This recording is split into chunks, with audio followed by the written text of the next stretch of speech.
जय हिंद। मैं रवीश कुमार अपने YouTube channel Bihar board by Ravish में बहुत बहुत स्वागत करता हूं। तो हम लोग प्रकाश के परावर्तन से संबंधित ऑब्जेक्टिव क्वेश्चन को कवर कर रहे थे, जिसके अंतर्गत हम लोगों ने अभी तक लगभग एक समतल दर्पण पर और एक अवतल दर्पण पर, जबकि मिक्सचर क्वेश्चन में हम लोगों ने 2 वीडियो कवर किए थे। आज यह प्रकाश के परावर्तन से संबंधित वस्तुनिष्ठ प्रश्न का आज का लास्ट सेशन है, जिसके अंतर्गत लगभग 10 क्वेश्चन कवर किए गए हैं। इस तरह हम लोग प्रकाश के परावर्तन से संबंधित लगभग 75 से 80 क्वेश्चन वस्तुनिष्ठ करवा दिए हैं। इससे संबंधित बाहर कोई प्रश्न आने की संभावना नहीं है। तो बढ़ते हैं आज के सेशन की ओर और समझते हैं। पहला प्रश्न है कि क्या प्रकाश जो है ऊर्जा का एक रूप होता है। तो हम लोगों ने शुरुआत में ही पढ़ा था कि प्रकाश जो होता है एक ऊर्जा का स्रोत होता है, क्योंकि इससे ही 4 सभी प्रकार के कार्यों को किया जाता है। यदि प्रकाश न हो तो दुनिया में कोई भी कार्य करना असंभव है। तो इस पर ज़्यादा डिस्कशन नहीं करेंगे, आगे बढ़ते हैं। आगे जो है कि अर्धपारदर्शी पदार्थ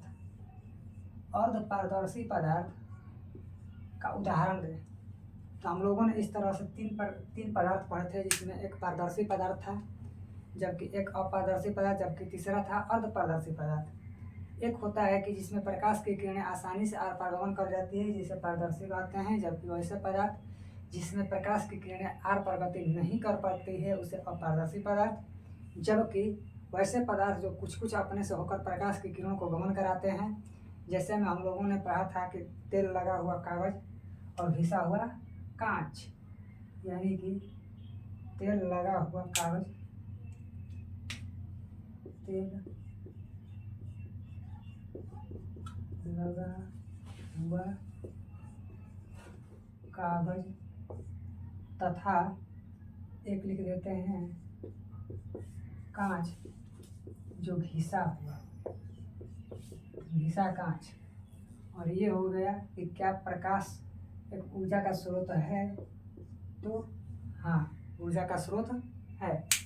बढ़ते हैं अपने अगले पॉइंट की ओर और समझते हैं कि यदि P और F के बीच की दूरी जो है 25 सेंटीमीटर है, दर्पण है एक जिसमें P और F के बीच की दूरी 25 सेंटीमीटर है, तो F और C के बीच की दूरी क्या होगी।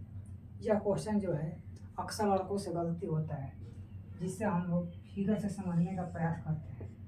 एक दर्पण लेते हैं जिसमें ये P, ये F, जबकि ये C।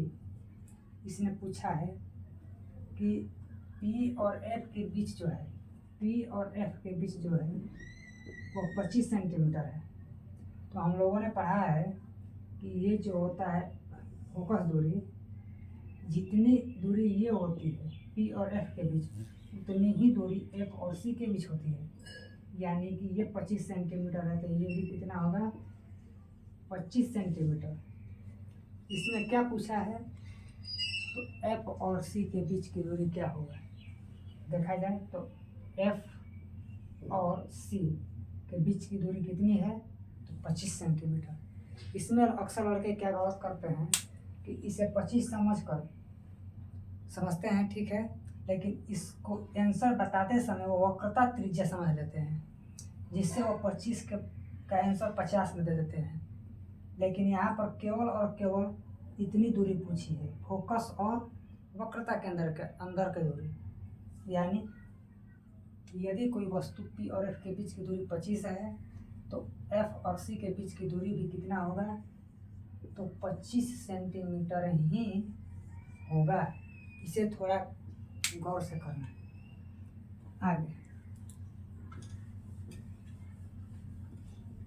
आगे जो है उसे समझते हैं कि गोलीय दर्पण के मध्य बिंदु को वक्रता केंद्र कहते हैं। है क्वेश्चन कि गोलीय दर्पण के मध्य बिंदु को वक्रता केंद्र कहते हैं, तो होगा नहीं,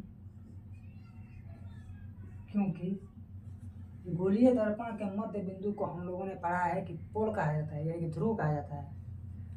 बढ़ते हैं अपने अगले प्रश्न की ओर। अगला प्रश्न है कि वास्तविक प्रतिबिंब वस्तु के सापेक्ष सीधा बनता है कि उल्टा बनता है। तो हम लोगों ने पढ़ा है कि यदि प्रतिबिंब वास्तविक है तो वस्तु के सापेक्ष उल्टा बनेगा, जबकि काल्पनिक हो तो वस्तु के सापेक्ष ही सीधा रहेगा। यानी कि इसमें क्या होगा कि उल्टा बनता है। वास्तविक प्रतिबिंब में क्या होता है तो उल्टा बनता है, जबकि काल्पनिक प्रतिबिंब में क्या होता है तो सीधा होता है। बढ़ते हैं अगले प्रश्न की ओर। उत्तल दर्पण का परावर्तक सतह कैसा होता है? यानी कि परावर्तक सतह उसे कहते हैं जहाँ से प्रकाश की किरणों को आपतित कराया जाता है। उत्तल दर्पण है, उसका परावर्तक सतह जो होता है धंसा हुआ होता है कि उभरा हुआ होता है। तो हमने बताया था कि इसका जो सतह होता है परावर्तक सतह इस तरह का होता है, यानी कि बाहर की तरफ है, इसलिए हम कह सकते हैं कि यह जो बाहर वाला भाग है उभरा हुआ है। यानी कि इसका भाग क्या होता है उभरा हुआ होता है। यानी कि उत्तल दर्पण का परावर्तक सतह उभरा हुआ होता है। बढ़ते हैं अगले प्रश्न की। दर्पण में वस्तु कहाँ रखा जाता है? दर्पण में कोई भी दर्पण हो, या उत्तल दर्पण हो या अवतल दर्पण हो या कोई भी दर्पण हो, गोलीय दर्पण हो, तो उसमें जो हमने बताया था कि वस्तु जो है हमेशा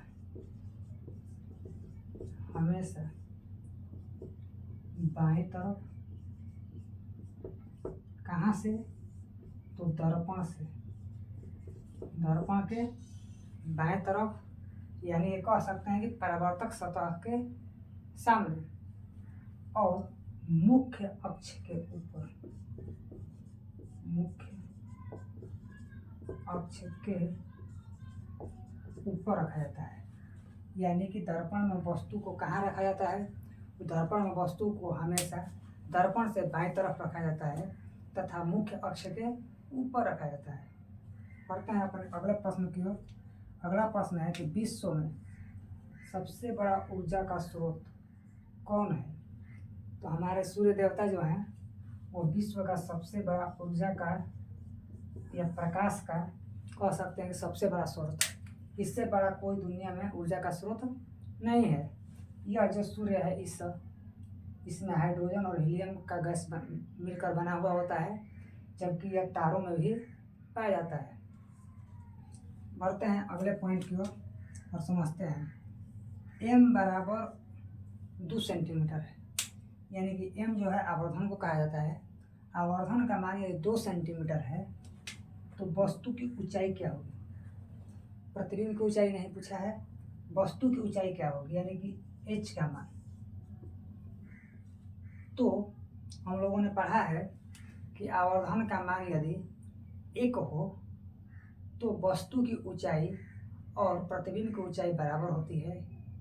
यदि 1 से अधिक है तो इसका मतलब ये है कि वस्तु का जो प्रतिबिंब बना है वस्तु के सापेक्ष दुगुना है। यानी कह सकते हैं कि यदि वस्तु की ऊंचाई 5 सेंटीमीटर है तो उसका प्रतिबिंब कितना हो गया है 10 सेंटीमीटर का है। इसलिए आवर्धन जो होता है वह बड़ा या छोटा या बराबर होने वाले प्रतिबिंबों की गणना करता है। यानी कि इससे समझ सकते हैं कि आवर्धन यदि 2 सेंटीमीटर है तो वस्तु की ऊंचाई जो है वह कितनी है तो 1 सेंटीमीटर की। कितनी है 1 सेंटीमीटर की। ये जो होता है आवर्धन का हमने बताया था कि ऐसा ही मात्रक नहीं होता है, यानी मात्रकहीन होता है। आवर्धन जो होता है वस्तु की प्रतिबिंब की ऊंचाई तथा वस्तु की ऊंचाई के अनुपात को आवर्धन कहते हैं। बढ़ते हैं आज के अपने लास्ट प्रश्न की ओर और इस पाठ से संबंधित लास्ट प्रश्न, आपतन बिंदु किसे कहते हैं?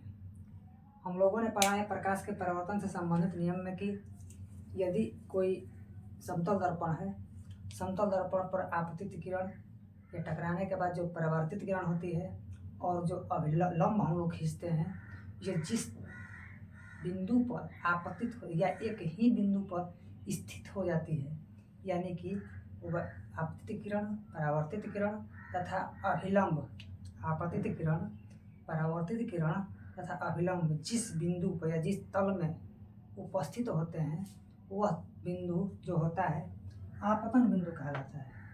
तो आपतन बिंदु क्या हो गया, कहा जाए कि इस पर कौन कौन सी रेखाएं रहती है, तो एक आपतित किरण की बिंदु होती है, एक परावर्तित किरण की और अभिलंब, तीनों ही रेखाओं की जो बिंदु होती है एक ही बिंदु पर होती है, उसी को कहते हैं आपतन बिंदु।